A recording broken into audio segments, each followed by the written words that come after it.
request Shri Taposh Rai to take oath before the Honorable Governor.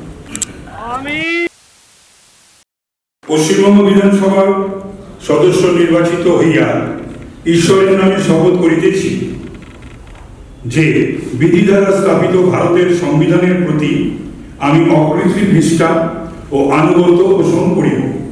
আমি ভারতের সার্বভৌমত্ব ও অখণ্ডতা রক্ষা করিব এবং যে কর্তব্য ভার আমি গ্রহণ করিতে উদ্যত হইয়াছি তাহা নিষ্ঠাপূর্বক নির্বাহ করিব।